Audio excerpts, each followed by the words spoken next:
You're listening to The Parallel Paths, a podcast designed to elevate your mind, body, and spirit so that you can get everything you want out of life. The only question is, are you ready?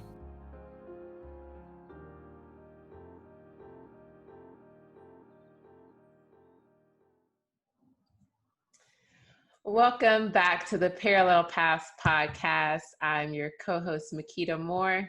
And I'm your other co-host, Blair McClendon. And we are back again. This episode, we're going to talk about being a millennial, what the millennial mindset is all about. Both Blair and I fall into that millennial group, and we feel like it makes us special. So we're going to talk about what a millennial is, what challenges that we might face as millennials, kind of about what we feel like kind of unites us as millennials, and how we gonna rock this world. So Blair, what is a millennial? Do you know the definition of millennial?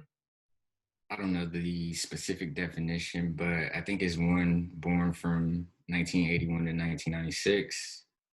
I would say we are a group that questions. We're a fiery bunch, and we are our ancestors' children. I will say that. Yeah, I would definitely say that we are. We do question a lot more. So I was born August 15th, 1990. Blair, when were you born? August 30th, 90. Shout out to the Leos and the Cancers. Virgos, my bad. Shout out to the Leos and the Virgos in the building. But I felt like being born to that period of time, so looking at my parents and then looking at the younger generations after me, I definitely feel like we have, like millennials, like we had the perfect balance. Being born in that period, it's like we still listen to our parents who were blue collar, the baby boomers. So they were all about security, structure, rules. They really emphasize education, like higher education, things like that.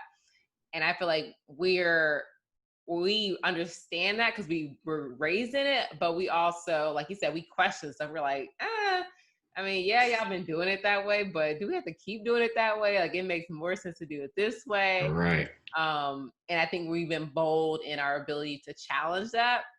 And I feel like the generations underneath us, like all the newer generations, they're just like, fuck the rules. Like, they're just doing their own thing. They're not grounded in nothing. Like, they're just out here just setting fires.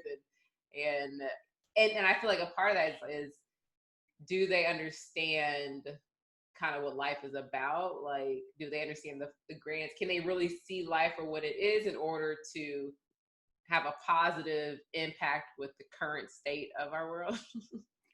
I think it's harder for them just because of all the technology they grew up with. Like, we didn't grow up with that. So, like, we're the last generation that can say we were around before internet. Oh. Like, I really remember times before internet. So, like, I remember the little AOL disc that you used to get uploaded, like Windows 95. So I remember all that stuff. And, like, they can't say that. Like, they grew up in the era where, like, a phone and an iPad is constantly in your face. So, like, they never had to play outside and truly take in nature. So I think it's subtle differences like that that program them, for lack of a better word, to be how they are. So, like, I can't really blame them. Just like I can't necessarily blame our parents. Like, that's just the way that they were programmed. So I don't know. I just feel like we are that magical generation just because we can see both sides of it. So, like, I see exactly why our parents do some of the things that they did, doing the best that they could with what they had, just like their parents and stuff like that. But I do think we need to do a better job of, like, reaching down and, like, working with the youth and people younger than us, because these next few years are gonna be crucial. Oh yeah, for sure. And that's one thing I was talking to my mentee about. She's in high school. She's a junior.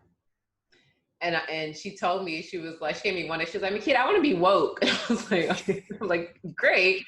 What do you actually mean by that? But she kind of just meant like being more conscious, understanding the systems that are in place, that are meant to keep certain people, Black and brown people, into a lower social status level. And at the same time, also understanding her spirituality too. And I was like, I was super happy that she asked me that. But I also talked to her about like, yeah, there's a reason why you and I matched up as, the mentor and the mentee. Like, this wasn't by chance. Like, there's other forces working, and we For can sure. realize that there is good and bad. There are two sides to a current thing that we're going through, and we need warriors, on our side. But yeah, I want to know your perspective, like, because I see, and especially when I listen to people like Rizza Islam. I'm currently reading his book, A Message to the Millennials. I definitely encourage others to go out there and purchase it. But I mean, him being a part of the Nation of Islam, they're already kind of like, not, I want to say militant, I don't know if that's the right term, but they recognize the seriousness of life. Like, life isn't For a sure. joke. There's really some shit going on, that you need to be preparing for, by knowing how to grow your own food, knowing how to defend yourself physically, Being self-sufficient. yeah, knowing laws, things like that. So I think I recognize that. Do you see the world in that same way? In the same way as like RZA? And do you see that there's kind of like, we are at war? Like, I think Oh, it's a silent war for sure. For sure. It's a silent war. Like, I mean, they used to tell us when we were growing up. I remember hearing this probably like 20 plus years ago. The revolution will not be televised. So, I mean, it's a lot of stuff going on around the world. We don't know it over here unless you follow independent news. So, um, and a lot going on. one thing I was actually got this from watching Black Lightning, but was that certain areas they can, and we always talk about censorship back in like history in our books and stuff like that, but there definitely is censorship going on, and you don't know there's censorship going on because you're the one being censored. Like, so it's just like we're given the information that they want us to get, even the stuff that we don't think that they want us to get, and we somehow get it. They still Exactly. controlling that information too. So it's For crazy. sure. It's information overload. It's like it's so much information. It's like, all right, we're gonna unlock all this stuff, but it's up to you to decipher what's what. And a lot of people have an issue of sorting things out and trying to decipher all of that stuff. What do you think are some things that prevent people from being able to sort through? I think a lot of it just has to do with the want to do The so. what? The want. Mm. Like, I think you just gotta have the desire to want to learn. Like, for me, I wasn't always a big reader. I really was someone who never really read books like that. But then after I got sick, I really started questioning everything.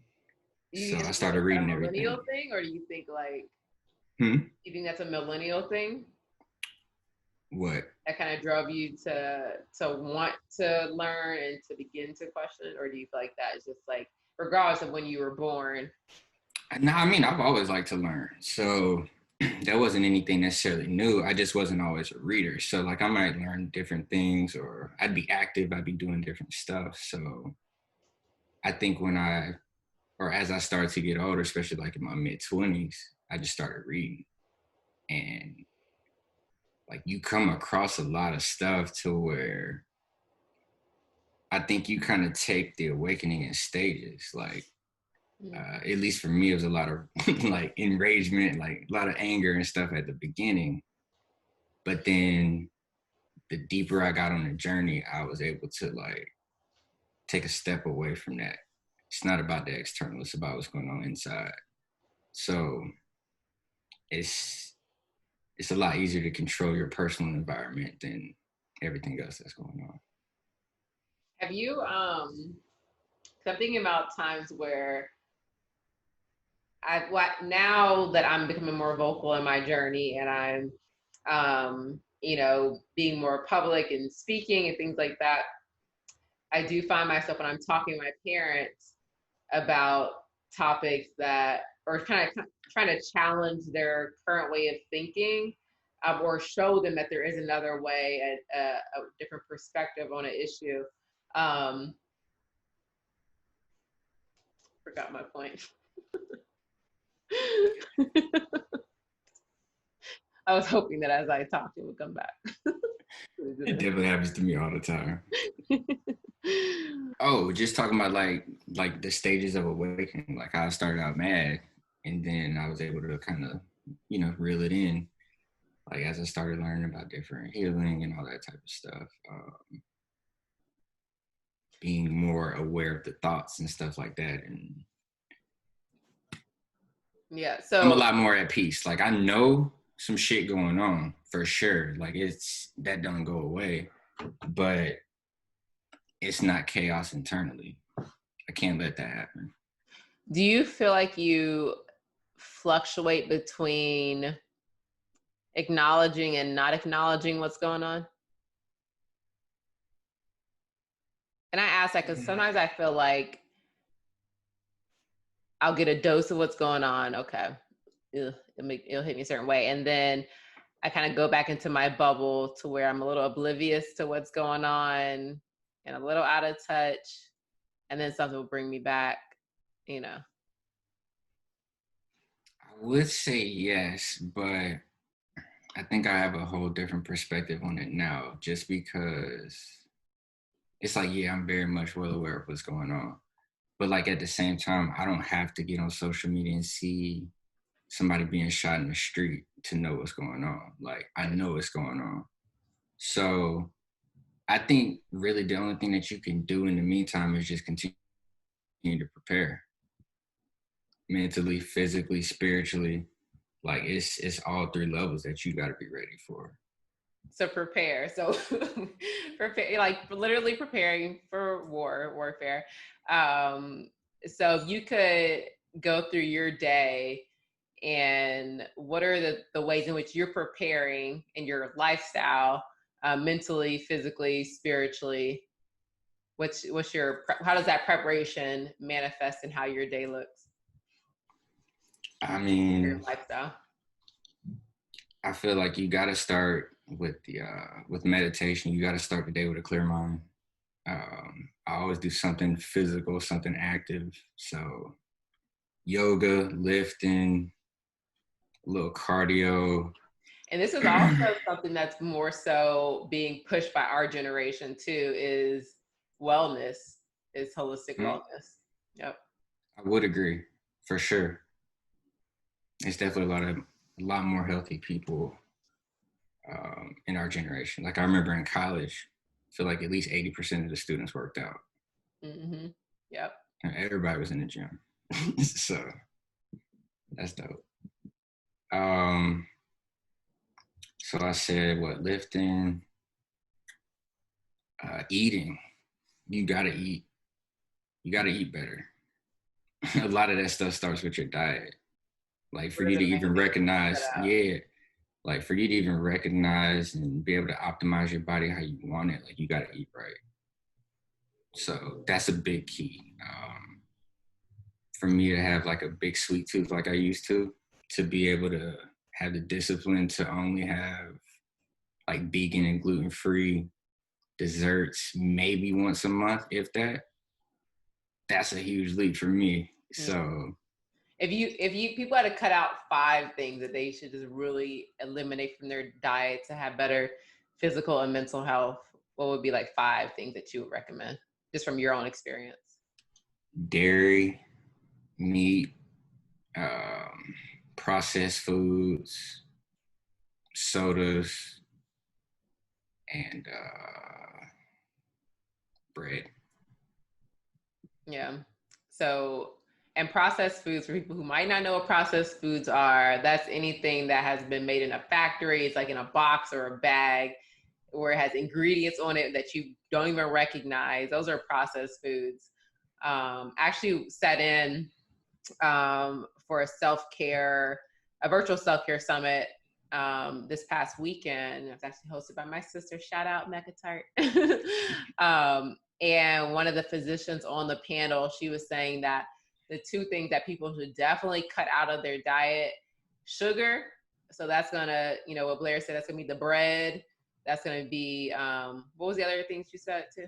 I said soda, but I really should have said sugar in place of that. But yeah. Yeah. Anything really white, like anything with white flour, white sugar, even cauliflower, like anything that's white is lacking nutrition. So, or nutrients rather. So they say the it's darker, important. the black stuff is like, because black things that are colored black or that dark purple, they have, I don't know if it's like something is in it that's good. It's a good antioxidant, so it's really good for you. So for sure, eat the rainbow. Yeah, eat the rainbow. The more color you eat, the more off, or the better you'll be off. Yeah, and right there with the whites is the tan stuff too. So that fried chicken skin that goes over there. Yeah, definitely got to give up the fried food. But the doctor, she said sugars and oils, vegetable oils, which is something that a lot of people don't think about. So like, for sure, canola oil, Crisco, any like those little spray oils, like things like that you should avoid. She said olive oil, avocado oil, and coconut oil were good. The only one to really cook with should be avocado oil because that's a higher burn something, so it's like not as toxic, but you shouldn't cook olive oil or coconut oil. I was like, grapeseed oil is a good one too. Yeah, grapeseed oil too. Yeah, so the oils, like that stuff is in everything. So because you can have a healthy chip, but it has vegetable oil, corn oil. She even said sunflower oil isn't good either. So yeah, I've never used that one. But speaking of oil, I always got to throw just a shout out to black seed oil. Yes. So you asked me what I do on a daily, like that's definitely something I would recommend as a daily practice. Keep your immune system as strong as possible.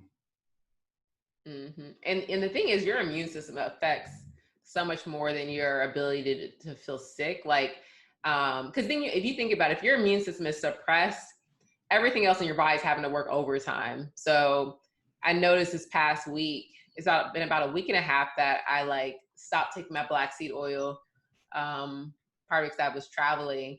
And I was wondering why, like, I've just been having, like, I'm just not myself. Like, I'm kind of like mentally fogged, low motivation. I'm just like, I stopped taking my black seed oil, so I'm gonna get back on that. For sure. I can notice if I go a couple of days without taking it, it's definitely a difference.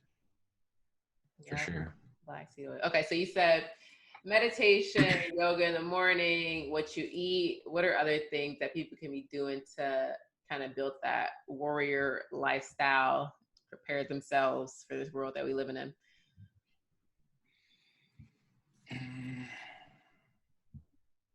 Just continue to educate yourself. If it's something that you have a question on, if it's something that either myself or Makita says, question it, look it up. Just because we say it, don't take our word for it, look it up.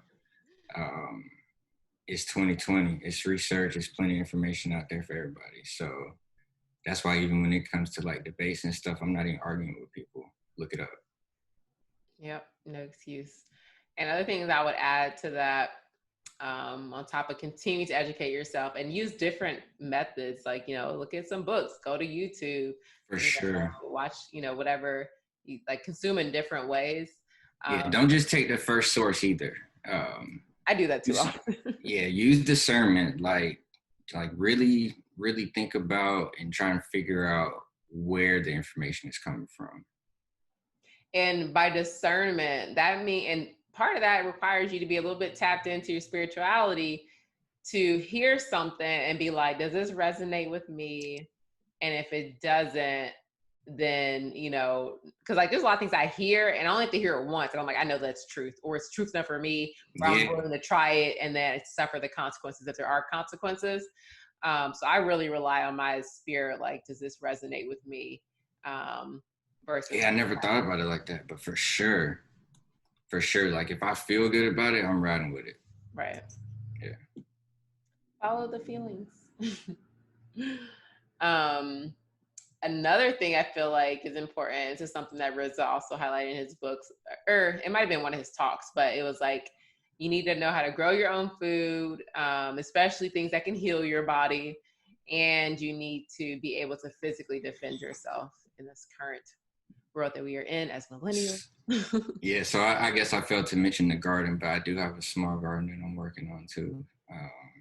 But I've been wanting to do that even before this stuff. Like, I guess I've already known. Like, I basically saw this coming like 4 years ago. So everything I've been doing up until this point kind of been in preparation for now. So like, even me being in the house all the time, I'm prepped for this. Like, this is nothing new. Like, I'm ready. So I feel like I'm a little out of touch with reality. I haven't fully accepted. Like, I mean, like I said, I'm not surprised something like this is happening. There's been stuff that's been happening anyways already. for sure. Like, but I still feel like a part of me, like, I haven't fully accepted. I guess 'cause I don't know what it's going to look like. I understand that we are going into a whole different thing. Like, people are going to start to wake up to the injustices more so, not just relating to Black and brown people, but also relating to just the whole human race and how, we're a little stuck in the matrix. But so as a millennial, I can see that there are other millennials that are the new rising leaders. And these leaders are different than the ones before. These leaders, we got the power of social media behind us. We're bolder, we're more spiritually tapped into where we're not afraid of a lot of stuff. And just the fact that we're able to connect on the way we are. So I recognize, as soon as, Nipsey, was murdered, I knew that was going to spark a rise in consciousness. And I was talking to a gentleman he was like 43, and he had doubts, and I was like, no, like I see it, I feel it, like I know for sure. And I felt the shift right away. Yeah, and he was just like, nah, like, stuff like this happens all the time. I'm just like, nah, this feels different. And then for that to happen in a year later, it's been a year, or it's been longer than a year? It's been a year, right? It's been 1 year. Yeah, it's been a year, and then Kobe.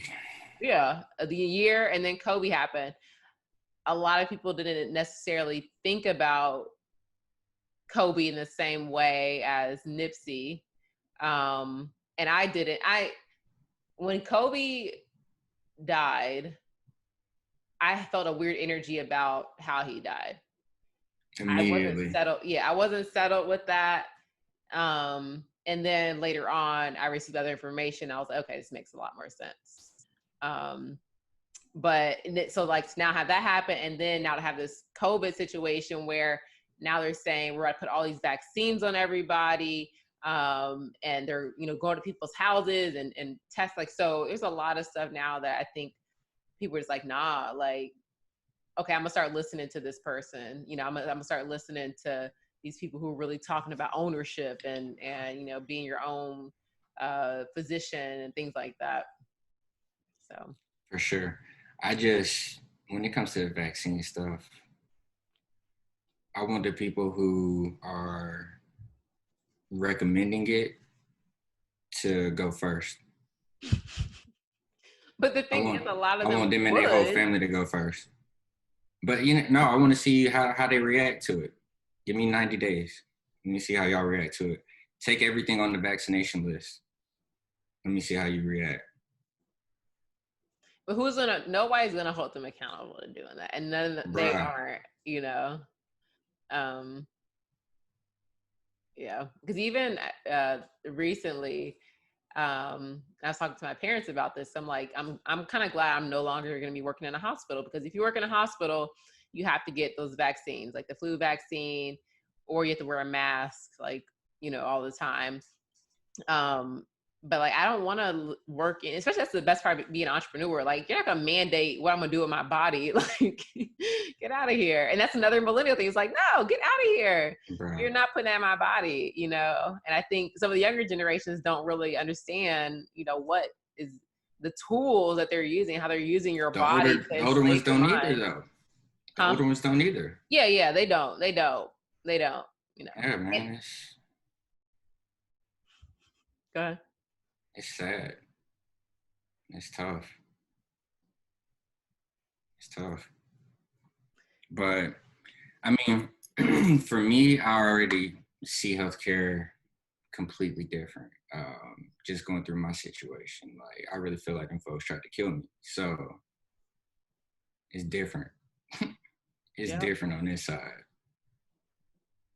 Yep. And I know I was talking to someone recently about like C-sections and like how they're just giving these women C-sections out the wazoo just because like it's more money. Yeah, it's actually my friend. He's in billing for hospitals. He was saying there's so many C-sections being performed, and it's only to make more money. You know, and it's just like people wake up. And Like, black women are dying more than any other woman in childbirth. Like that's not okay. and they don't even need to be in the hospital. It's a lot going on, man. It's a lot. So being as conscious as you are and woke, um, how do you balance knowing the truth while still being optimistic and, you know, being more of a light and positive versus kind of going to the dark side? Or just Again, I go overwhelmed? within. I literally go within. Like you have to. Like that's I feel like that's what um this time of isolation is what I'm gonna call it. Um it's for people to do. It's time to go within. You gotta tap in. So it's easy for me to keep a calm mind when I can meditate or I got my yoga practice or whatever. Especially like if I'm doing something physical or I haven't played basketball in a minute, but like if I'm able to go shoot, I'll zone out. So like anything like that, uh, time, all that stuff disappears. So I think the more that you preoccupy your mind with productive things or things that are going to build you up, the less the outside world is of a distraction. And I mean, at the end of the day, all of this stuff is a distraction, and it's distracting you from going within. Agreed. And the thing about like basically you listed off all these different coping skills and all your coping skills were productive. They were all, you know, going to help you to gain more clarity and to move out of that state of, you know, kind of feeling distressed and maybe a little overwhelmed or hopeless about the future.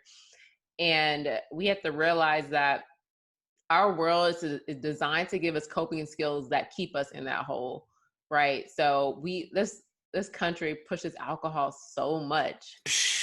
I think that's hilarious how they press alcohol and then like criminalize marijuana. Ain't that Like, crazy? whoever kills somebody on marijuana. But but you know, like we live in a society that pushes, you know, drinking to cope, eating to cope, sex Popping to pills to cope, cope. yeah, social media to cope, all these things. And none of those actually move you into a place of dealing with that same problem better in the future. Like all of those just keep you stuck. They numb it for the moment, they distract you from the moment. And then when you're faced with that same problem again, because you never faced the problem, you never generate a solution. So now you're just stuck again. And then you escape it for a minute, you know, until it goes away, something seemingly goes away. And you can find some type of peace or distraction in something else. But when you do stuff like what Blair said, like working out and you know, meditating, you come out with a sense of, especially meditating, like, you know, if you can develop a consistent practice of meditation, it transforms all aspects of your life. And I promise you that. I haven't been meditating in my normal, and I'm wondering why I'm feeling like it's like I had been so far from kind of like that kind of bluish, kind of gloomy, kind of like I don't want to do life right now. I had it's been so long since I've experienced that, and the only reason I've experienced it is because I was traveling this past week. I was eating shit like fried shrimp. I had fried shrimp one day, and then I Dang. had I miss fried shrimp, but golly, I know how I would feel if I had it. So I'm cool. yeah, and I had pizza, I had fried shrimp, I had pizza, I had cupcake, I had a cake, things I have not been eating like that. Oh And it yeah. makes sense why I Like I was like, I have to go back home. Like I wanted to spend more time back, and that's why I was like, I was willing to stay there for the podcast, but I knew I was all out of my whack. I was all out of my routine, and it was too many temptations there. And like what I was doing was, it was like now I'm kind of recovering from that hole. Like I still, didn't go do my run like I should have today. But those things are so important to keeping me into this clear mind space, this more elevated mood, because that's when I manifest stuff. We talked about manifestation before. When I'm in this light elevated mood, eating light foods, moving my body so I can feel light and experiencing more positive emotions, more good things happen around you. And I kind of started cutting myself off from that. I started noticing, I was like, why am I having so many negative thoughts? Like I haven't had negative thoughts in so long, but I'm like having negative thoughts. It was crazy. For sure. I mean, that's why I always talk about like really being in control of your diet on all levels. Like it's not just food, but what you're listening to, what you're watching. Like I don't watch TV, and people be looking at me crazy, and I'm like, for one, I don't want to see anything commercial related. Every time I see a commercial, it's talking about some medication and some side effect. I don't care about none of that. So for me, it's limiting what I'm taking in. And so like even watching the Jordan documentary, I was definitely tuned in, but during commercials, it's on mute. Like, so just little things like that I'll do if I'm going to watch TV or something like that. But um, I don't know, man. Even the music, like I always shout out Fuge, and I know it's women that hate it. I posted something the other day, and the girl replied, "Trash," and I was like, "Hey, you gotta be able to look at it from a different perspective." Wait, why don't females like Future?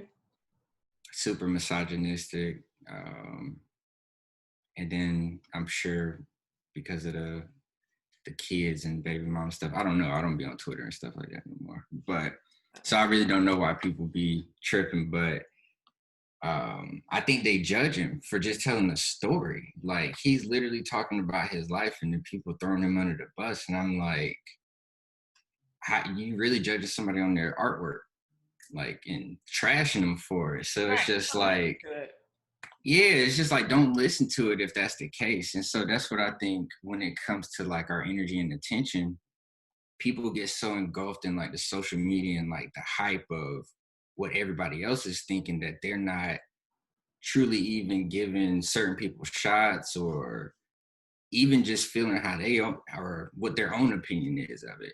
They're being influenced by other people's opinions. So um, I don't know. I just think like, and again, I'm not like advocating for it, even though that's my dog. But like, if you really listen to the music, Fuchs know what he's talking about. Like, he talk about everything that we talking about. Like, he's a conscious manifester for sure.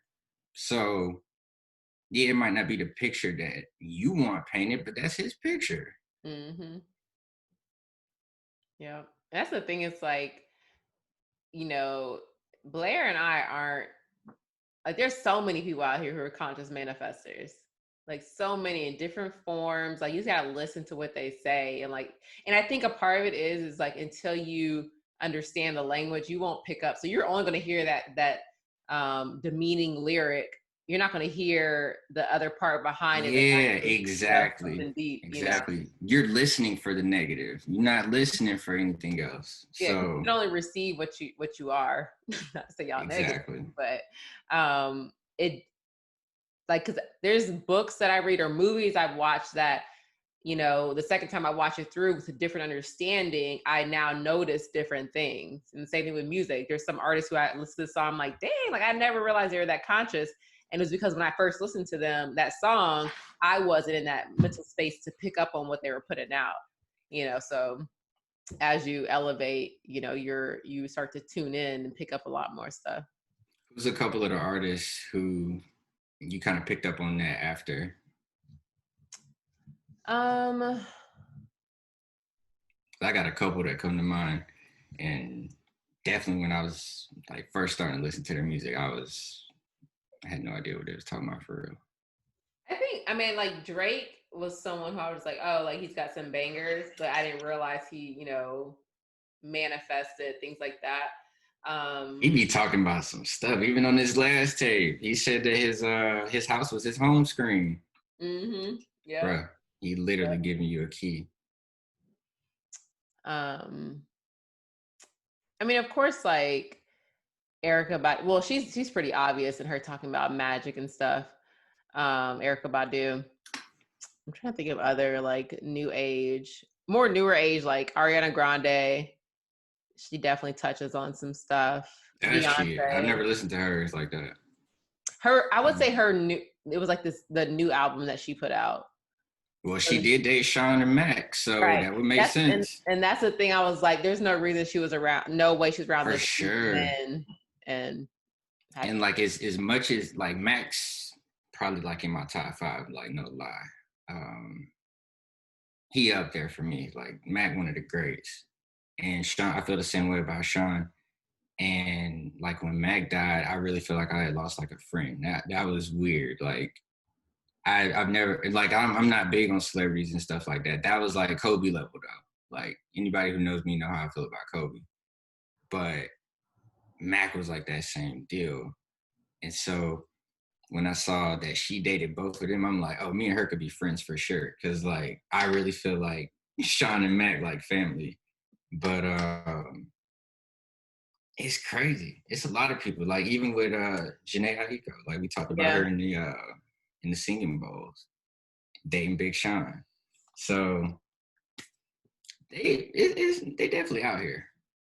And and the thing is, like they talk about like in the music industry, there's like the elites who are working with maybe the not so good people. So I feel like there's different camps in the music industry too. So it's like I think that's where that awareness comes from. It's like, what lyrics are you repeating? I honestly, I just learned that Tekashi 6ix9ine, I thought he was like on that evil, like toxic side, but I hear he's more on the positive side. You know who he is? I do, but I don't address him. So. Okay, welcome.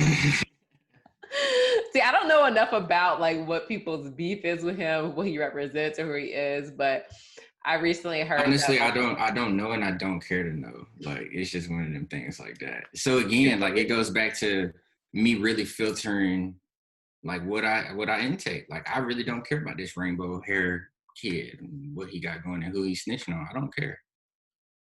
So even with his music and what he dropping, I'm never listening to it. Yeah, like I don't know his music except for that one song with Kanye that I was like, that was kind of thrown by Kanye, like why he created that song. But that's the only reference I have to him, and apparently him snitching on people. Yeah, I don't know. But I think, I mean, from what I was hearing, this cardiologist was speaking on him and how like that was his role, was to kind of tell the truth. Sound like an implant to me. An implant, what's that? Another story for another day. Y'all, Blair be knowing about some stuff. That's actually Blair in his lab, and it's at the bottom of his house. There's this underground laboratory that Blair has. He has given us a secret peek into that laboratory. Yeah, for sure. I'm in my bunker. So as a millennial, and having the differences that we do have from the older generation, which is our parents, the baby boomers, and from the younger generation, whatever they X or Z. What do you feel like when it comes to engaging with your parents and talking to them about the things that you are aware of? Do you feel like they're understanding you? Do you feel like you're hit with resistance on you speaking about truths about stuff? It's definitely some resistance. It's definitely some. But I would say like my mom is she's pretty open-minded. She's seeing. Mm-hmm. But it's still certain things where you could just tell certain dots haven't been connected yet. Because if this dot gets connected, the whole world flips. Their whole world flips. So I think a lot of that has to do with cognitive dissonance. It's just like you've been programmed and you know one thing for so long that if that core belief is challenged, that's hard. That's a hard pill to swallow.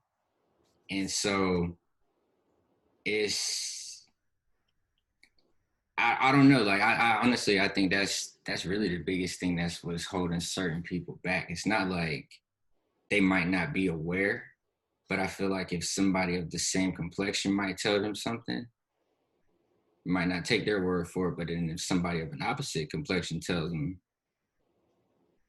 I'm more apt to believe that. So I definitely think that that's one thing going on in our community.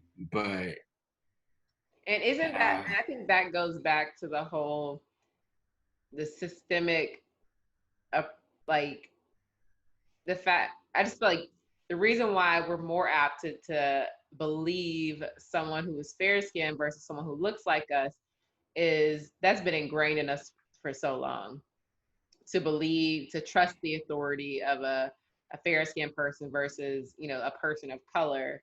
And that's unfortunate, you know, and I think through, are you frozen, Blair? no, I'm here. I thought you were frozen. Nah.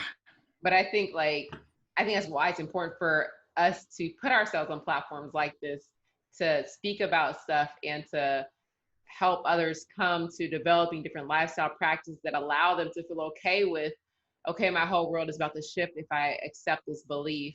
But it's coming from somebody who looks like me, so they gotta be down for me versus someone who doesn't look like me and just taking their word, even though their word don't feel right to me, you know. But I'm glad we have a platform like this that does put representation out there, so that way we can, you know, begin to take care of ourselves, because nobody else is taking care of our people. Like, Bruh. and if we can't trust one another to be guiding each other in the right direction, then we never gonna get nowhere. We're never gonna be united if there's so much skepticism, you know, when it comes from what one of us is saying to the other one.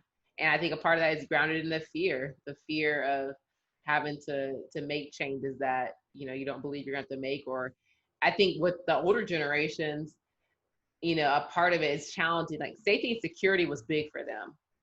You know, safety and security is a very important thing. So a lot of the stuff that we speak about is challenging that safety and security. You For know, sure. the job that, you know, you hate and you dread going to every day, leave that job. You know, in a relationship that you're not happy with, leave that relationship. All those things, you know, that go against safety and security. Or even like what you eat, like the safety and security even goes to what you're comfortable with. So like Exactly. certain things that aren't good for you, you eat something makes you bloat, you take a pill to address the bloat and the high blood pressure and the heartburn. Well, why not just not eat that, you know? That's what I'm saying. You get it. But I did have a slice of pizza, 2 slices of pizza last week. So. Everything in moderation though. Like it's okay if you cheat every now and then, but that can't be your predominant diet. Like, Right. I mean, you're creating the issues. Like even with this stuff that's going on, it's just not, in my opinion, what it's being labeled as. It's underlying health conditions. Like what happened to the people that's having strokes and heart attacks? They just stopped dying all of a sudden. Right. Yeah, the numbers. But I mean, for me, kind of going back to what you were saying and like who to listen to, I honestly, that's one thing about millennials. I think we're way more aware of ancestral presence. And why I say that is when I've started reading heavily, probably like 4 or 5 years ago, I don't even know how I got the inspiration to read this book. I don't even know how I found this book. But I read From Babylon to Timbuktu. That and The Alchemist were like two of the first books that I read. And everything just became clear like almost overnight. It was just like, what were the ancestors doing? We were here way before 400 years and all of this stuff. Like we've been here. So if my ancestors were already on this continent, what were they doing before that? How were they eating? So as I started doing my research, I start finding out different things and I start making changes accordingly. So how I operate right now, if it didn't come from the ancestors, I'm not listening to it. period. Yeah. Yeah, that's and the thing is, when it comes to the history that we're taught, we're not taught that history. You know, our history starts from the slaves. Like when you you go to any history book, I don't know what the history books look like now, but they probably look the same as the day before. Those history books start with our suppressed, us being enslaved, being weakened, you know, being less than, and being fed crap. And from there, you know, yes, we upgraded to now we can, you know, slaughter our own pigs and fry our own chitlins up, you know, and then we move from that to fried chicken and, you know, steaks and potatoes, all stuff like that, you know, feeling like we're living lavish. Eating soul food and it's killing you. Yes, yes, for your soul, but it does nothing but block your soul from really elevating the way it should. And it literally is killing you. You know, it's clogging your arteries. You know, we are the biggest problem among the Black community is cardiac disease. You know, so we have the foods we're eating on top of this systemic trauma that's embedded in your DNA. So you're carrying all the trauma of your ancestors. It's embedded in you. Then you're adding on slop of, you know, mac and cheese, and you're doing this more often than you definitely should be doing it. Plus, still taking in all the subconscious stress of living in a world that criminalizes people who look like you. That's a lot. So if you can do anything to help yourself, the one thing you can control is what you're doing now. So, you know, why not give yourself a fighting chance versus just kind of giving up? For sure. And that's what it is for me. It's just like while I'm here, I'm gonna be the best version of myself. So I'm gonna eat. Like I think it's just a matter of knowing. Like once you have the knowledge, are you applying it? And take So it seriously. I think a part of it's like, I you think, got to be disciplined for it. yeah, one of the values in me learning about our history, learning about what things are currently going on, learning about my ancestry was that it made me feel like I need to take responsibility, you know. And I think that's a characteristic of the millennials is that we are a generation that's supposed to lead. And you might be playing on this side, you might be playing on this side, but we're the leaders because we do have that desire to question things. We're bolder and things like that. So it definitely comes with um, a responsibility to be willing to take. And yeah, it's just like you got to realize like this is it's something serious, you know. Well, I mean, let's just stay on the food topic real quick. I always find it ironic, especially in the South, you go to a funeral and then you're serving the same food that killed the person. That's crazy. Hmm. Yep. It's crazy. Yeah. I mean that there's just it's such a disconnect, and I have hope that we can. And obviously it's happening. Like you know, you go to Atlanta and you got a whole little vegan. You got people walking around with their head wraps on. You got their copper on. And when I saw that in Atlanta, I was like, oh my gosh, this is so beautiful. And Oh, I'm always over there, little five. yeah, little five. Yeah. Um, and it's starting. It's becoming a trend, a beautiful trend. Like even just the whole shift from Black women going from permed hair to natural hair. Love it. That saves so many lives because you know you're putting this chemical on your head that you want to remove before it burns through your scalp, you know, and causes chemical burns, and realizing your skin is the biggest organ of your body. So you're putting this chemical on your head that's uncomfortable, it burns. Do you not think that that stuff is like it's in your body, it's traveling through your body, and it's close to your brain, your most important organ, you know, and that stuff can seep through. So I think even just that was a sign that you know we are moving to better. And again, I think it's because of social media that we're able to make these shifts on such a massive scale. Yeah, I mean, you just hit on something huge about like the products you put in your hair, but I mean, that applies to the same thing that you're putting on your skin as far as what you're bathing with, the lotions you put on, everything.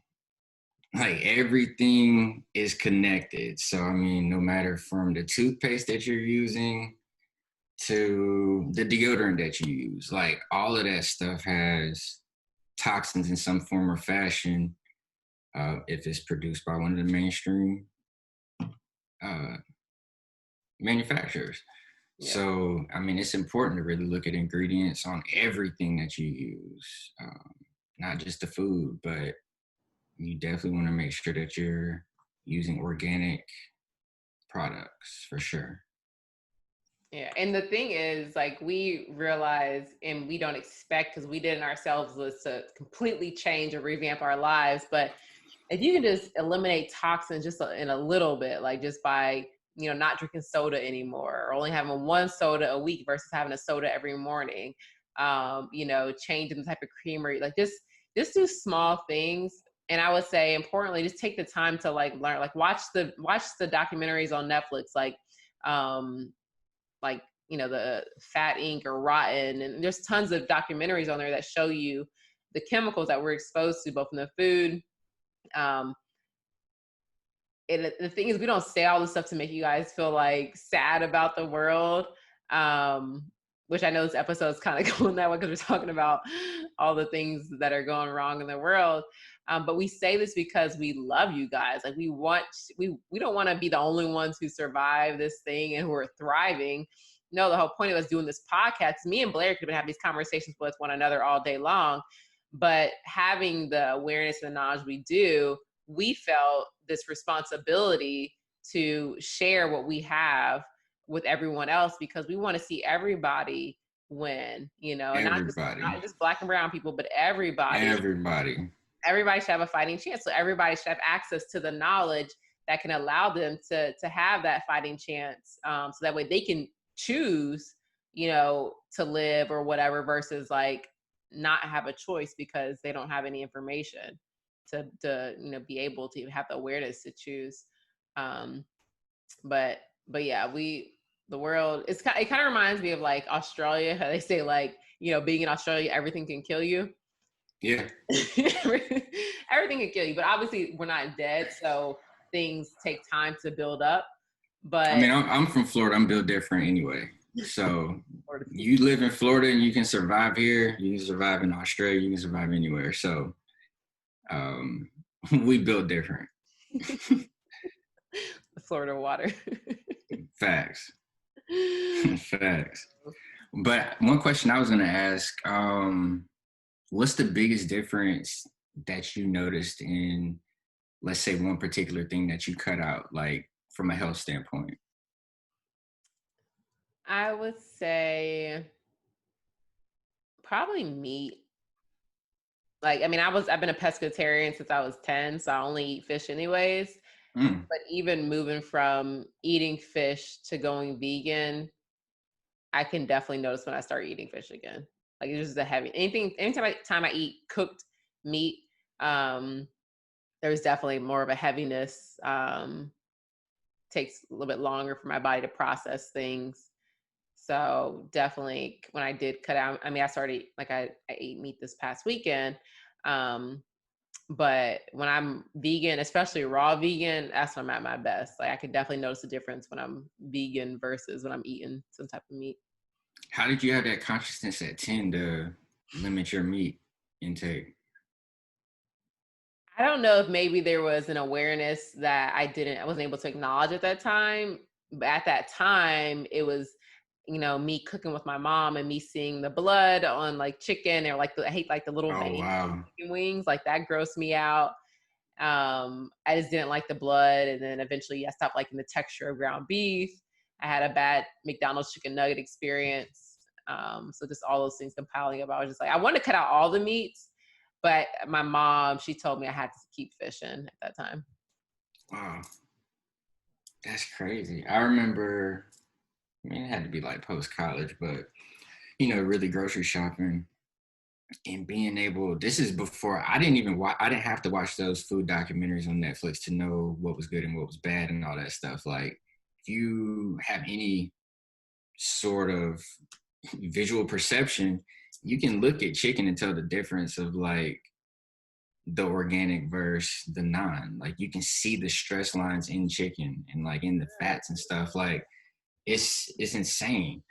So I I would say dairy was the biggest thing for me, because after like 2 weeks of not consuming anything dairy, I could breathe like never before, and I'm like, hmm, this is interesting. So of course, as time kept going, um, from seasonal allergies to everything, like so much has changed for me just eliminating meat and dairy.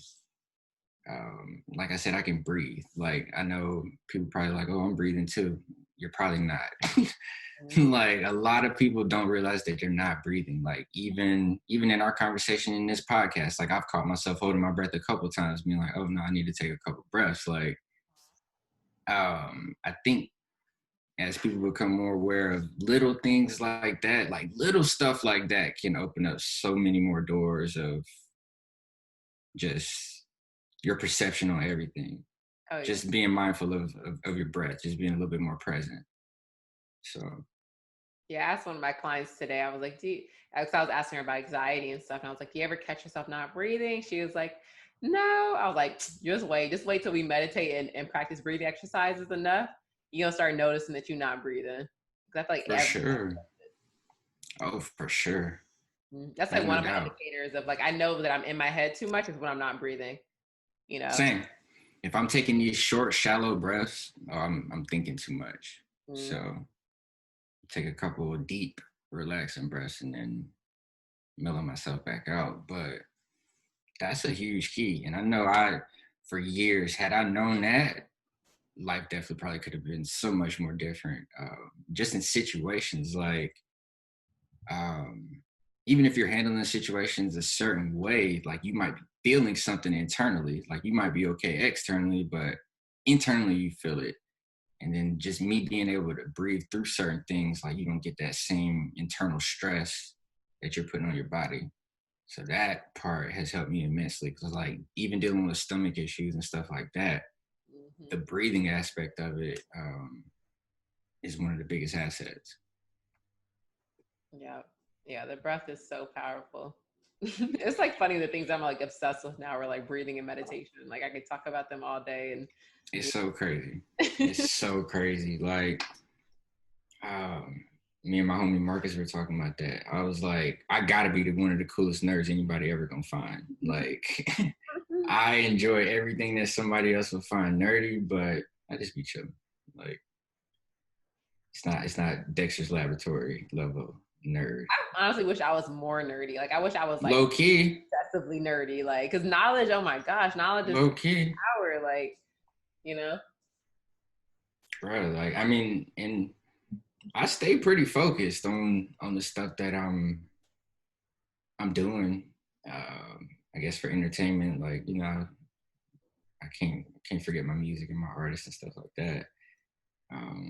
But like just trying to draw more and do some different things out of the box to expand that horizon for myself. But And the funny thing, and the funny and the sad thing is like all the things that we do now, if we were doing this in like middle school or like high school, we would be picked on, you know. And hopefully things are shifting to where, you know, kids can do this and people realize the level of control and confidence that person can gain from it that other kids would be interested in it. But like, you know, reading books, you know, doing yoga, things like that are things that kids would traditionally get, you know, or drawing and you know, being into their spirituality would be things that kids would get picked on about.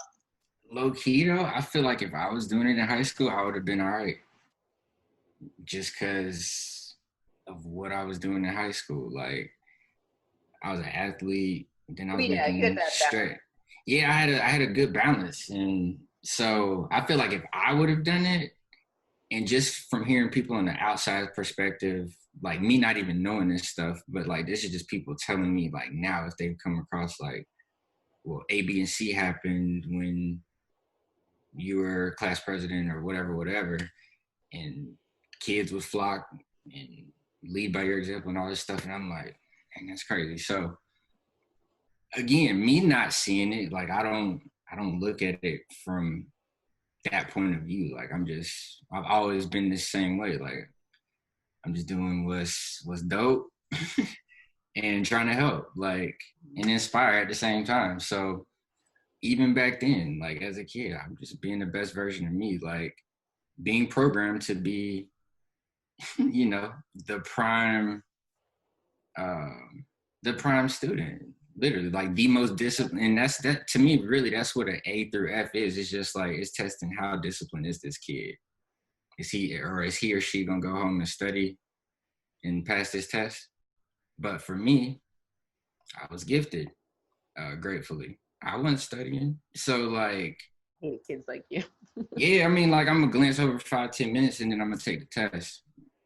So I was blessed in that perspective. But then when I got to college, it bit me. Like I didn't know how to study. So that was a whole nother story and journey in itself. But um, I don't know. I think, and I was definitely an artist when I was a kid. I feel like if I would have continued to do arts and stuff like that throughout high school without being limited, like that's really where my creative clamps were put on.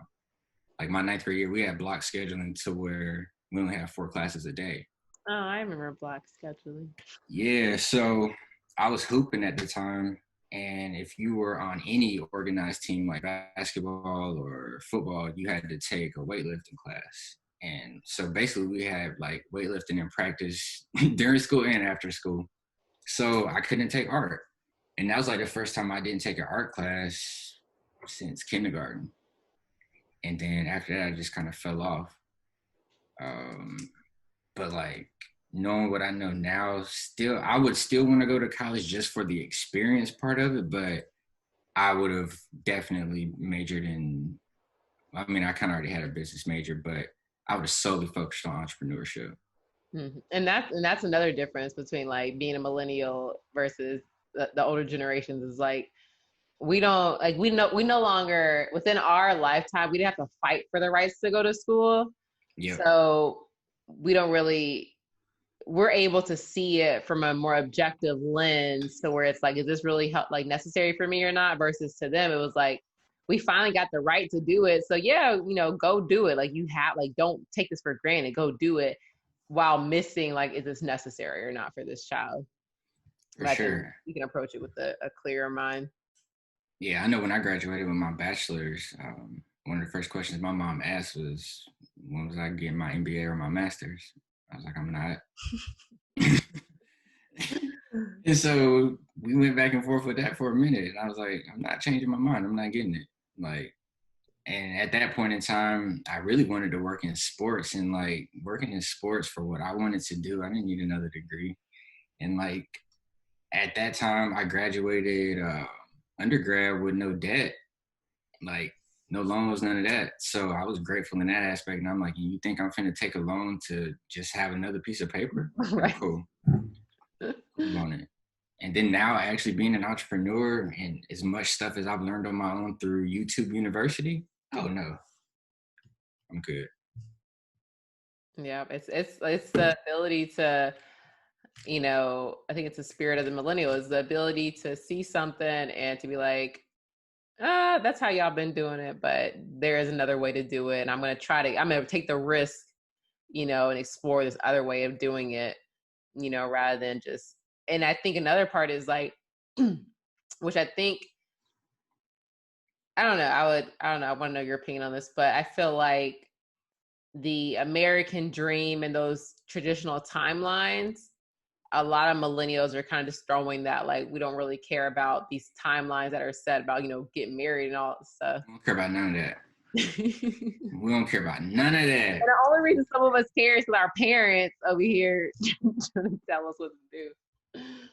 Yeah, like a couple of us may have gotten caught up in that, but like for the most part, we don't care about that. Like even when it comes to like buying housing and stuff, like you can talk to people who are in real estate and they're like, millennials just aren't buying homes. For what? Why are you gonna buy it? Like go into debt like that? We don't need 5,000 square feet just to say, hey, we have this house. Like you can have a dope ass spot for 1,500, 2,000 square feet and be living the same luxurious lifestyle just for that particular instance. But like Nah.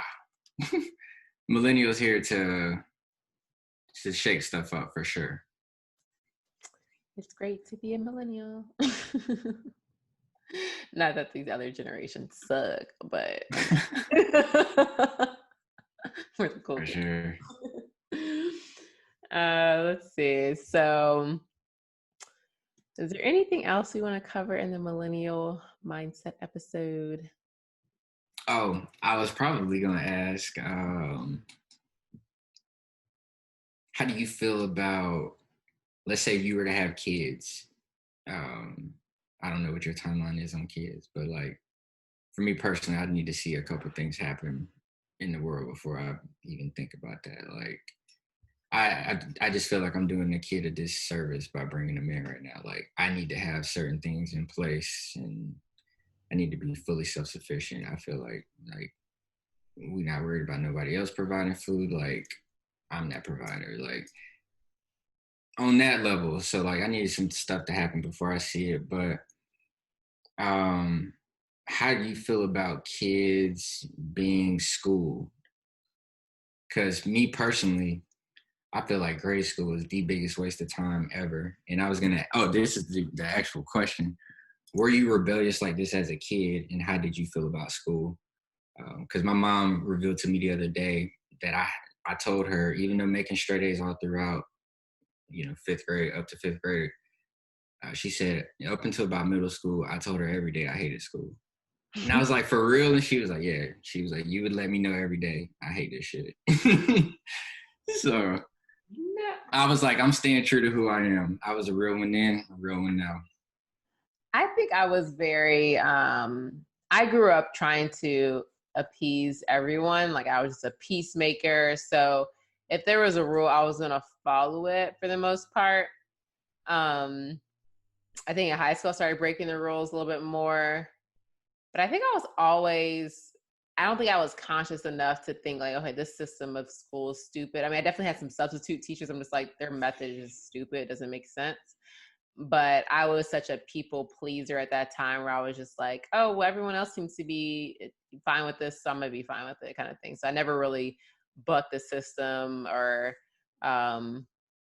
anything like that. Not until recently where I'm like, somebody gives me a system and I'm just like, I'm gonna try to make my own system, which doesn't always work out for me because I don't necessarily learn the existing system sometimes, which can be beneficial.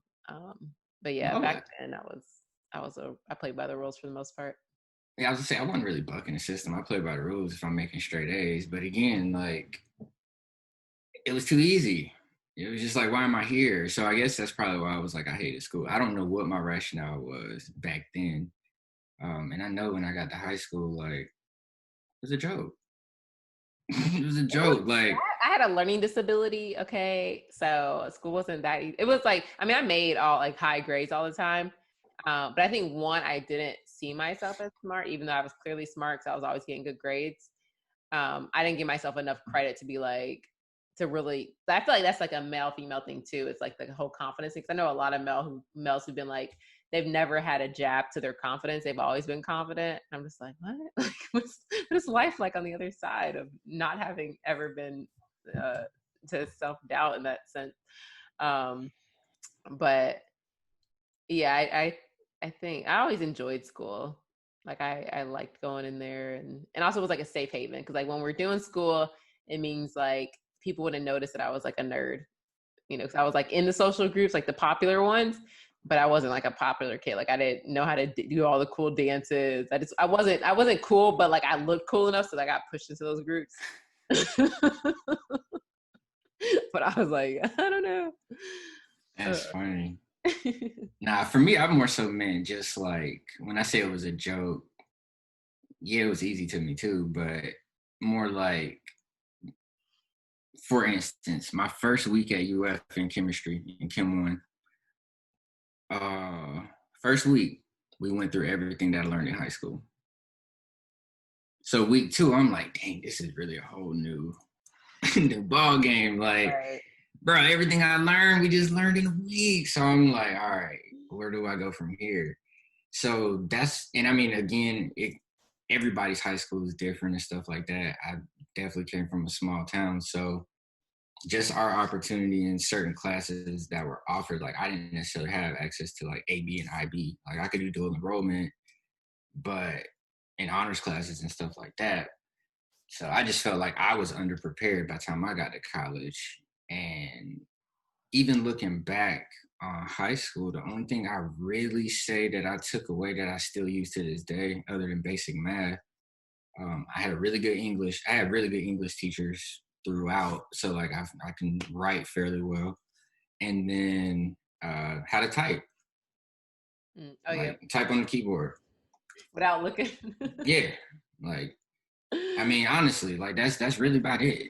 So to me, it's more so why I asked the question of like how have you seen or how would you want your kids to be educated? I don't want my kids going to regular ass school. Oh yeah, yeah. I definitely plan, especially. I mean, at least for like the early school years, maybe like high school, just for the whole social aspect of it.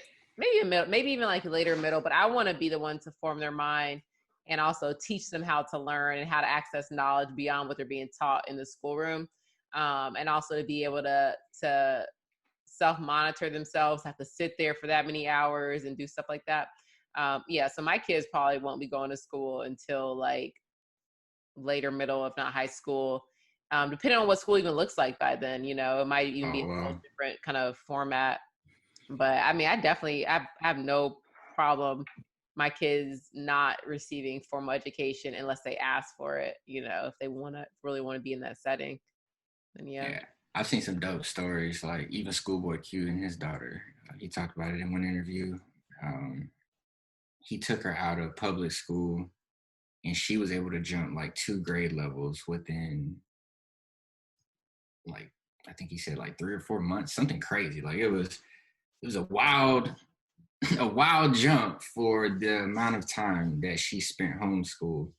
And I mean, like because just hearing you got to think about part of the teachers, part of their time is going towards managing the behavior of other students. So if you can just focus on one kid, and then most time they're teaching information to help them pass standardized tests, they're not teaching them necessarily how to learn, how to focus their attention, things that are important. Versus like, and then it's like the environment, you can't stimulate that many kids and individually tailor to something to that many kids. I'm just like, it's not set up to work, right? well, I guess that's my gripe, and I guess that part of was why I used to say I hated it personally, because you're putting limiting factors on me, like you're putting handcuffs on me. So just because I can do algebra, I'm not saying I really could at 5 years old. Like, if a kid can do algebra at 5 years old, let him do freaking algebra. Like, why are you restricting him to elementary algebra or elementary math when he can be doing something way more advanced? So for me, it just wasn't a challenge. Like, it's just like I'm wasting my time. So yeah, that was my question though. All right. So thank you for tuning into this episode of the Parallel Paths podcast. Today we talked all about what it means to be a millennial, especially in this world, this climate that we're living in right now, and how can we balance our way of living with the generations that surround us, especially our parents, them baby boomers, and how we can navigate that world. So definitely stay tuned in. Don't forget to like, share, and subscribe. Blair, you got any words for the people? Have a good week. Stay positive, and stay tuned. We got a lot more good stuff coming. We promise it won't be this serious every episode, but this definitely was needed. So hopefully, it's some nice little seeds for some food for thought to grow and develop. Yes, for sure. All right. We'll see you all next week on the Parallel Paths podcast. Peace.